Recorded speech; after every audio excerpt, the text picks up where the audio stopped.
पिछली क्लास में हमने डाइकोट स्टेम में सेकेंडरी ग्रोथ पढ़ा था और सैप वुड और हार्ट वुड और इनके बारे में जाना था। सैप वुड क्या होती है, हार्ट वुड क्या होती है, spring wood, early wood, late wood, ये जाना था। तो अब यहाँ से शुरू करते हैं कोर कैम्बियम से। देखिए अगर आप स्टेम को देखो तो अगर हम एक जरा सा डायग्रामेटिक देखें तो ये सपोज करो स्टेम का सेक्शन है एक आपका, ये इसकी एपिडर्मिस है।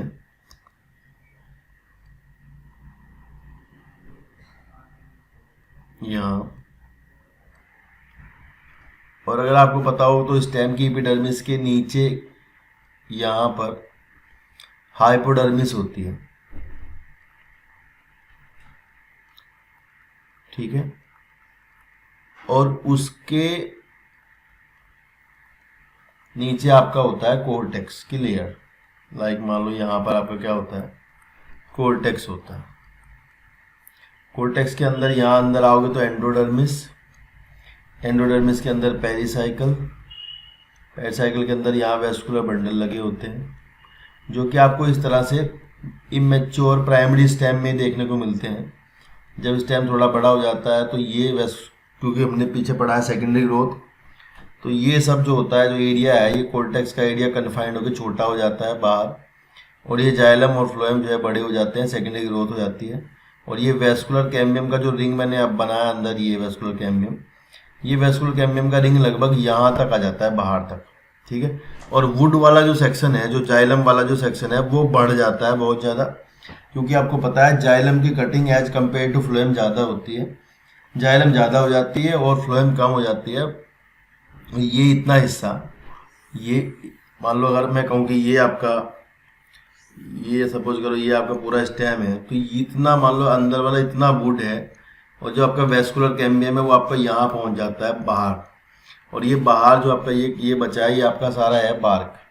इस बार्क में आपका बाहर से शुरू करते हैं अगर, तो बाहर आपकी क्या होगी, कोर्क होगी। कोर्क के नीचे कोर्क बनाने वाला टिश्यू कोर्क कैम्बियम आएगा, फिर secondary cortex, primary cortex, phloem, और फिर वेस्कुलर कैम्बियम आती है, ठीक है। बाकी चीज़ें जो टूट जाती, मतलब पेरिसाइकल और एंडोडर्मिस और वगैरह का कोई एग्जिस्टेंस नहीं रह जाती, ठीक है। सब वो बीच में फंस जाता है, इधर उधर हो जाता है।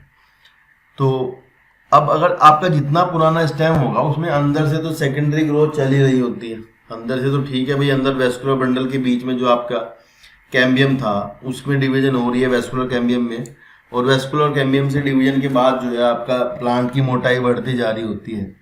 इस वजह से जो बाहर इपिडर्मिस होती है वो टूट जाती है, इपिडर्मिस खत्म हो जाती है। तो बाहर की साइड पे आपका एक लेयर अलग से सेकेंडरी मेरिस्टेमेटिक टिश्यू की बनती है। सेकेंडरी मेरिस्टेमेटिक टिश्यू मैं इसलिए कह रहा हूँ कि एक तो आपके प्लांट में पहले से ही जो कैम्बियम प्रेजेंट होती है, जैसे वेस्कुलर बंडल्स के बीच में जो कैम्बियम होती है वो आपकी क्या कहलाती है, प्राइमरी कैम्बियम है ये। और इसके बीच में जो बनती है ये बाद में बनती है, इसको कहते हैं इंटरफेसिकुलर कैम्बियम, ये आपकी कहलाती है इंट्राफेसिकुलर कैम्बियम। इंट्रा और इंटर ऐसे मिलकर पूरा रिंग बनता है। तो यहाँ पर जो ये वाली है इंटर वाली, ये सेकेंडरी होती है क्योंकि ये बाद में बनी होती है। परमानेंट टिश्यूज में डिवीजन की कैपेबिलिटी आ जाने से ये बनती होती है। इसी तरह अगर हम बाद की बात करें, मतलब बाहर की बात करें प्लांट में, तो वहां पर क्या होता है, वहां कोर्टेक्स की कुछ लेयर, अगर आप ये आउटर साइड पे देखें तो यहाँ मान लो कोर्टेक्स की कुछ लेयर, कोर्टेक्स की या एपिडर्मिस के जस्ट नीचे की जो लेयर कोर्टेक्स की है, उस पूरी लेयर में, पूरी की पूरी लेयर में डिवीजन की कैपेबिलिटी आ जाती है। यह पूरी लेयर है, ये इसमें पूरी लेयर में डिवीजन की कैपेबिलिटी आ गई है। इस तरह से परमानेंट सेल्स में डिवीजन की कैपेबिलिटी आ जाने के लिए एक वर्ड हम यूज करते हैं कि हमारी सेल जो है वो डी डिफ्रेंशिएट हुई है। अगर हम ये शब्द यूज करेंगे डी डिफ्रेंशिएट, तो आपको ध्यान रखना है डी डिफ्रेंशिएट वर्ड का मतलब होता है एक सेल के अंदर डिवीजन की कैपेबिलिटी आ जाना। यानी एक सेल में डिवीजन की कैपेबिलिटी पहले जो परमानेंट थी अब उसमें डिवीजन की कैपेबिलिटी आ गई है और उसमें वो डिवाइड करेगी। तो होगा ये है कि भाई बाहर जो एपिडर्मिस के नीचे कोर्टेक्स था उसकी पूरी लेयर जो थी ये, अब इसमें डिवीजन की कैपेबिलिटी आ जाती है। इसके आने से इसको हम क्या कहते हैं, क्योंकि कैम्बियम होता है ना प्लांट में जो डिवाइड करता है लेटरली, ये भी लेटरल डिवाइड करेगा, तो इसलिए इसको कहते हैं कॉर्क कैम्बियम। कॉर्क कैम्बियम, ठीक है। ये अब ये बताइए कि जब, क्योंकि आपका स्टेम का बाहर कोर्ट इसके नीचे क्या रहेगा, यहाँ कोर्टेक्स रहेगा, ठीक है। बाहर एपिडर्मिस थी, वो तो स्लर्ड ऑफ होगी, टूट गई वो तो जब ये डिवाइड करेंगी कोर कैम्बियम की लेयर, तो नीचे की तरफ जो टिश्यू बनाएंगी वो आपका होगा सेकेंडरी कोर्टेक्स, ठीक है ना। क्योंकि जो आपका ये मेरिस्टेमेटिक टिश्यू होता है, जैसे मान लो जाइलम के बीच में फ्लोएम के बीच में होता है, तो नीचे बनाता है जाइलम, ऊपर बनाता है फ्लोएम। इसी तरह यहाँ पर जो बाहर की साइड प्लांट में कोर कैम्बियम बनेगा, dedifferentiation of cortex cell से, वो नीचे की तरफ बनाएगा सेकेंडरी कोर्टेक्स, तो बाहर की तरफ एक लेयर बनाएगा या ज़्यादा मल्टीपल लेयर बना देगा, बहुत सारी लेयर कोर्क की बनाएगा। किसकी बनाएगा? कोर्क की। तो यहाँ देखो आउटर पे क्या हो जाता है, अब बाहर कोर्क, बीच में कोर्क कैम्बियम, उसके अंदर सेकेंडरी कोर्टेक्स, फिर कहीं प्राइमरी कोर्टेक्स होगा इसके नीचे, फिर इसके नीचे फ्लोएम होगी, उसके नीचे वेस्कुलर कैम्बियम होगी और जाइलम होगी, वुड वाला पार्ट होगा। तो इन तीनों को, कोर्क कैम्बियम को और सेकेंडरी कोर्टेक्स को स्पेशली नाम दिए गए हैं, विशेष प्रकार के नाम दिए गए हैं, जैसे कि फेलम, फेलोजन और फेलोडम, इनका नाम रखा गया है। तो यहाँ इस पैराग्राफ में आपको ये बताया है, ठीक है ना, कि कोर कैम्बियम कैसे बनती है, कैसे काम करती है। यहाँ लिखा है कि as the stem continue to increase in girth due to the activity of vascular cambium, the outer cortical and epidermis layer get broken down. तो क्योंकि सेकेंडरी ग्रोथ होती है, उसकी वजह से प्रॉब्लम ये होती है कि जो बाहर की एपिडर्मिस की और कोर्टेक्स की लेयर होती है वो टूट जाती है, and need to be replace to provide new protective layers, जिसकी वजह चाहिए होती है हमें फिर बाहर और प्रोटेक्टिव लेयर्स चाहिए होती हैं जो कि हमारी हेल्प करेंगी। And hence sooner or later another meristematic tissue called cork cambium or phellogen develop. तो ये कह रहे कि बाद में एक और मेरिस्टेमेटिक टिश्यू जिसका नाम है कोर कैम्बियम, या उसको हम कहते हैं फेलोजन, वो डेवलप हो जाता है यूजुअली इन कोर्टेक्स रीजन। तो ध्यान रखना है कहाँ पर डेवलप होता है, कोर्टेक्स रीजन में डेवलप हो जाता है, ठीक है। कोर्टेक्स की लेयर डी डिफरेंशिएट होकर के क्या बनाती है, कैम्बियम, वो भी कौन सी, cork cambium. Phellogen is a couple of layer thick, ये आपको ध्यान रखना है, जो आपकी कोर कैम्बियम होगी वो कपल ऑफ लेयर्स थिक होती है, सिंगल लेयर नहीं होती है। And it is a made of narrow thin walled nearly rectangular cell. जो सेल्स होती हैं वो आपकी कैसी होंगी, रेक्टेंगुलर शेप की होती हैं, ठीक है, छोटी होती है, नैरो होती है, मैनी लेयर्ड होती है और रेक्टेंगुलर होती है। नेक्स्ट लिखा है phellogen cuts off cells on both side. जो आपकी वेस्कुलर कैम्बियम थी वो भी दोनों ही तरफ काटती थी, ये भी आपकी दोनों तरफ काटती है। The outer cell differentiate into cork, बाहर वाली जो होती है वो डिफ्रेंशिएट होकर के कॉर्क बनाती हैं, जिसको हम फेलम कहते हैं। अंदर वाली जो होती है वो डिफ्रेंशिएट होकर के क्या बनाती है, सेकेंडरी कोर्टेक्स, जिसको हम फेलोडम कहते हैं। तो अगर आउटर से लोगे तो आउटर में क्या होगा, फेलम, फेलम के नीचे फेलोजन, फेलोजन के नीचे फेलोडम, 3 लेयर हो जाती है, ठीक है। The cork is impervious to water, ये सवाल आता है कोर का आपकी कैसी होती है, इम्परवियस होती है वाटर के लिए, पानी उससे नहीं आता जाता, क्योंकि उसमें क्या भरा होता है, सुबेरिन। तो आपको ध्यान रखना है कि सुबेरिन एक ऐसा वैक्सी मटेरियल है, हार्डेंड वैक्सी मटेरियल है, जो कि आपका इम्परवियस होता है वाटर के लिए। ऐसा हमने आपको पीछे बताया था, एंडोडर्मिस ऑफ रूट में देखने को मिलता है, जिसको हम कैस्पेरियन स्ट्रिप कहते हैं। यानी ये पूछा आता है ना वहाँ पे कि भाई कैस्पेरियन स्ट्रिप आपकी किसकी बनी होती है, तो कैस्पेरियन स्ट्रिप जो है वो आपकी किसकी बनी होगी, सुबेरिन की। और यहाँ भी आपको जो कोर्क होता है, कोर्क में भी आपको क्या मिलता है, सुबेरिन मिलता है, इसकी सेल वॉल में डिपोजिट हो जाता है। And the cells of secondary cortex are parenchymatous. नीचे जो सेकेंडरी कोर्टेक्स होगा, क्योंकि कोर्टेक्स की सेल भी पहले पैरेन्काइमा थी, ये भी कैसे रहेंगी, पैरेन्काइमा रहेंगी, लिविंग होती हैं, जबकि जो कोर्क की सेल है वो डेड हो जाती हैं। फिर उन्होंने लिखा कि फेलोजन, फेलम और फेलोडम तीनों को मिला करके क्या कहते हैं, पेरीडम कहते हैं। फेलोजन, फेलम और फेलोडम तीनों को मिला करके कहते हैं पेरीडम, ठीक है। Due to the activity of the cork cambium pressure buildup, cork cambium की वजह से प्रेशर बनता है, remaining layer of peripheral to the phellogen. Phellogen के बाहर वाली जो लेयर्स हैं उन पर प्रेशर क्रिएट होता है, ultimately these layer die and slough off. तो बाहर की लेयर जो है वो टूट जाती हैं, क्योंकि लगातार डिवीजन होता रहता है कोर कैम्बियम में, जिसकी वजह से बाहर क्या होता है, प्रेशर बनता रहता है और बाहर की लेयर्स उतरती रहती है, ठीक है।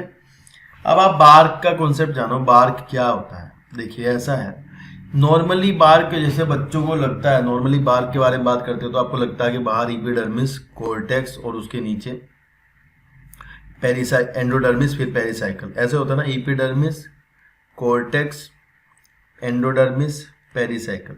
लेकिन बाद में जो स्टेम होता है उसमें ये सब सामान एंडोडर्मिस, पेरिसाइकल कुछ पता नहीं चलता कहाँ चला गया। ठीक है, होता वही है, मतलब टूट जाती हैं सेल्स क्योंकि काफ़ी ज़्यादा प्रेशर होता है अंदर से। और बाहर की तरफ क्या बन जाएगा, देखो एपिडर्मिस तो अब है नहीं, तो सबसे बाहर की तरफ क्या हो जाएगा हमारा, फैलम, उसके नीचे फैलोजन, उसके नीचे आएगा फैलोडम। ठीक है ना, फैलोडम के नीचे क्या आएगा, प्राइमरी कोर्टेक्स, उसके नीचे क्या आएगा, प्राइमरी फ्लोएम, फिर कहीं सेकेंडरी फ्लोएम, और फिर वेस्कुलर कैम्बियम। तो वेस्कुलर कैम्बियम के बाहर ये जितना भी है ना सब कुछ, ये phellem, phellogen, phelloderm, primary cortex, primary phloem, secondary phloem, यहाँ तक up to the vascular cambium, vascular cambium तक जिसके नीचे सारी जाइलम है, उस तक आपका कहलाता है bark.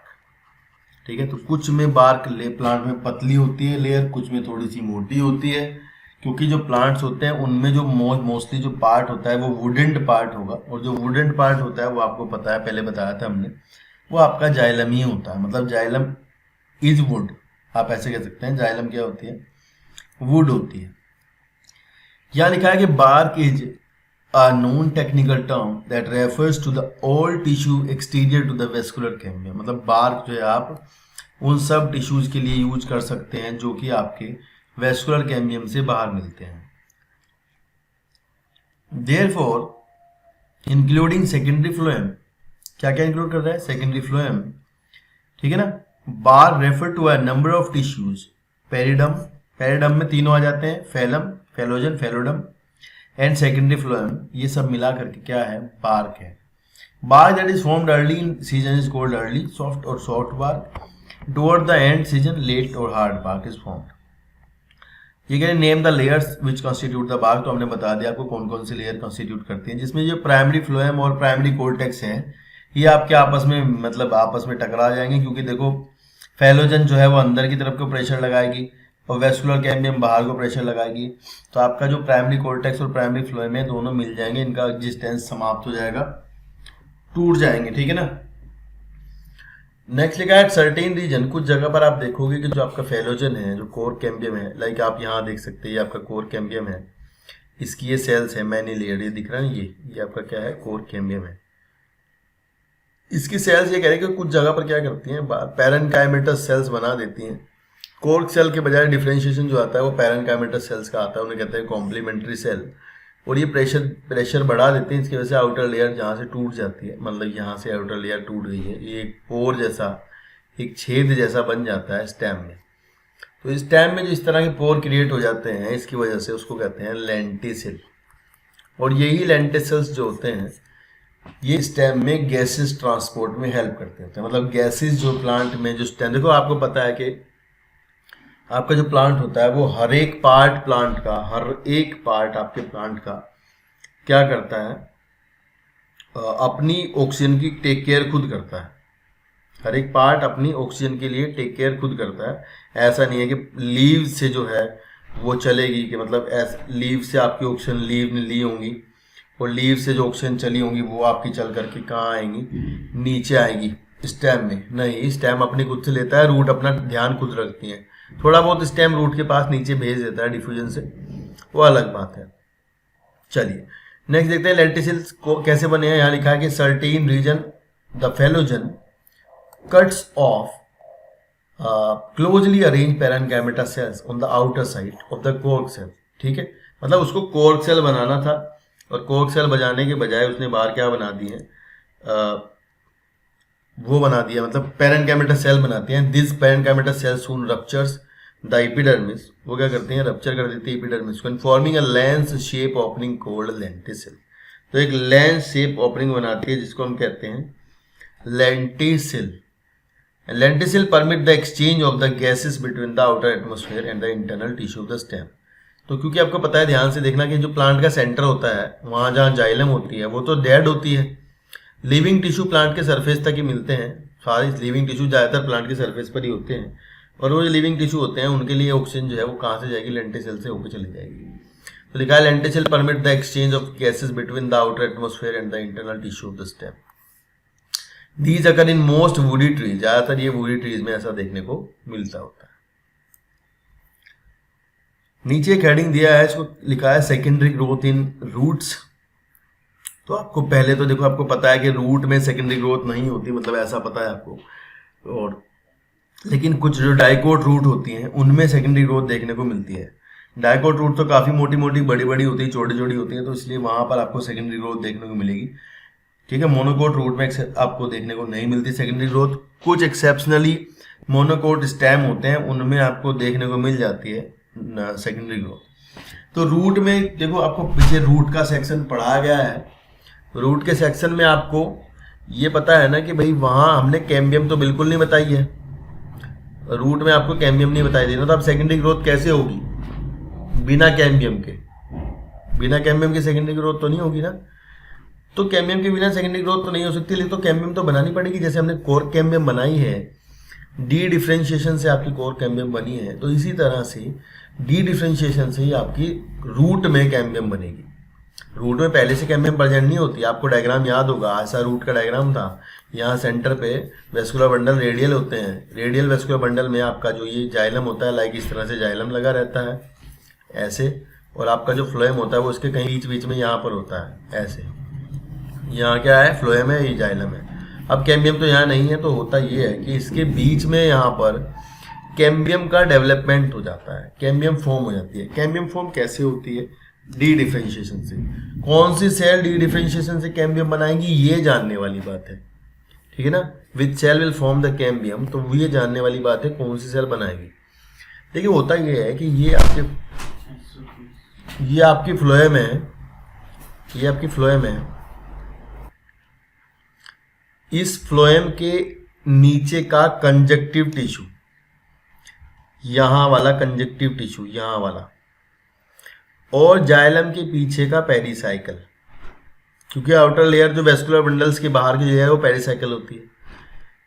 Just below the phloem conjunctive tissue, और बाहर जो जाइलम के पीछे जो है वो ये वाला, ये पेरिसाइकल, इसकी सेल में डी डिफ्रेंशिएशन होता है, और उस डी डिफ्रेंशिएशन से आपकी क्या बनती है, कैम्बियम। जाइलम के पीछे, प्रोटोजाइलम के पीछे, just behind the protoxylem pericycle and the below the phloem conjunctive tissue will form the cambium. Now वो क्या बनाएगा, आपका कैम्बियम बनाएगा। ठीक है, ऐसे ये तो इस तरह की जो कैम्बियम बनेगी वो वेवी कैम्बियम बन जाएगी, वेव लाइक कैम्बियम बन जाएगी, और ये वेवी कैम्बियम बाद में सर्कुलर हो जाती है, और ये जाइलम फ्लोएम बनाना शुरू करती है, और सेकेंडरी ग्रोथ रूट में हो जाएगी, जैसे कि हमने पीछे पढ़ा हुआ। तो यहाँ लिखा है कि in the dicot root the vascular cambium is completely secondary. तो ये तो बिल्कुल सही बात है, क्योंकि यहाँ पहले से तो कैम्बियम थी नहीं। जैसे कोर कैम्बियम आपकी पूरी तरह सेकेंडरी है, जिस तरह से कोर कैम्बियम आपकी कंप्लीटली सेकेंडरी होती है, इसी तरह आपकी जो यहाँ कैम्बियम होगी वो पूरी तरह से सेकेंडरी कैम्बियम होती है। It originate from the tissue located just below the phloem. ये आपकी कहाँ से बनती है, उस टिश्यू से जो आपका जस्ट बिलो द फ्लोएम होता है, फ्लोएम है, फ्लोएम बंडल्स के, and a portion pericycle tissue above the protoxylem. Protoxylem के बिल्कुल अबव जो पेरिसाइकल होता है वो बनाता है आपका क्या, cambium, and forming complete and continuous wavy ring which later become circular. Further event are similar to the dicot stem. तो एक बार डायग्राम देख लो इसका। इस डायग्राम में आपको दिखाई दे रहा होगा कि शुरुआती डायग्राम में आपको देखो, पहले वाले में आपको यहाँ एपिडर्मिस है, कोर्टेक्स है, प्राइमरी फ्लोएम है, कैम्बियम रिंग है। तो कैम्बियम रिंग ये वेवी कैम्बियम रिंग बन रहा है, जहां मैं मार्क कर रहा हूँ ऐसा बन रहा है, देखो ये इस तरह से। इसके पीछे यहाँ फ्लोएम है, ये आपकी फ्लोएम है, और ये रेड जो आपको दिखाई दे रही है जाइलम है। ठीक है ना। बाद में देखो धीरे धीरे क्या हुआ, इसकी कटिंग करना शुरू करता है, कटिंग करते करते क्या हो जाता है, कैम्बियम आपका हो जाता है वैसे ही सर्कुलर। अभी कैम्बियम आपका कैसा हो गया, सर्कुलर। जो अंदर की तरफ आपका सेकेंडरी जाइलम बना रहा है, यहाँ पर क्या बन रही है, सेकेंडरी जाइलम बन रही है, ये वाली, ये अंदर सारा, और बाहर जो बन रहा है वो आपका बन रहा है सेकेंडरी फ्लोएम, और बाकी चीज़ें जो कोर्टेक्स है वो बाहर चला गया, एपिडर्मिस बाहर रहती है। तो इस तरह से आपको डाइकोट रूट में भी सेकेंडरी ग्रोथ देखने को मिलती है, लेकिन ये ध्यान रखना होता है कि यहाँ कोर कैम्बियम जो होती है वो आपकी पूरी तरह से सेकेंडरी होती है, पहले से यहाँ कैम्बियम नाम की चीज़ प्रेजेंट नहीं होती है। नेक्स्ट आपको 2 लाइन और लिख के दिए, इन्होंने कहा है कि भाई ऐसा है, secondary growth are also occur in the stem and root of gymnosperm. तो ध्यान रखना भाई, ये जिम्नोस्पर्म की रूट और स्टेम में भी आपको सेकेंडरी ग्रोथ देखने को मिलती है। However secondary growth doesn't occur in monocot. तो इन्होंने तो लिख दिया मोनोकोट में नहीं होती, मतलब ऐसा नहीं है, बिल्कुल नहीं होती। एक्सेप्शनली कुछ स्टेम्स ऐसे होते हैं यक्कार्ड रेसिना के, उनमें आपको देखने को मिल जाती है सेकेंडरी ग्रोथ, एक्सेप्शन है कुछ जगह पे ना इसका। तो ये था आपका पूरा चैप्टर जो कि था आपका एनाटॉमी ऑफ फ्लावरिंग प्लांट। इसमें हमने रूट, शूट, स्टेम, लीफ सबको देखा, एक एक टिश्यू को, parenchyma, simple tissue, xylem, phloem, complex tissue. तो यहाँ खत्म हो जाता है भाई। बहुत अच्छे से आपका एनसीईआरटी पढ़ने की जरूरत है, अच्छे से किताब पढ़ना, ठीक है। और एक एक क्वेश्चन आपकी बुक से ही आता है, ठीक है, थोड़ा ध्यान से पढ़ना बस। आज की वीडियो में दोस्तों इतना ही। आगे की वीडियो देखने के लिए चैनल को सब्सक्राइब कर दीजिएगा और ये घंटी वाला बटन दबा दीजिएगा ताकि आपको नोटिफिकेशन मिलते रहें। Thank you so much.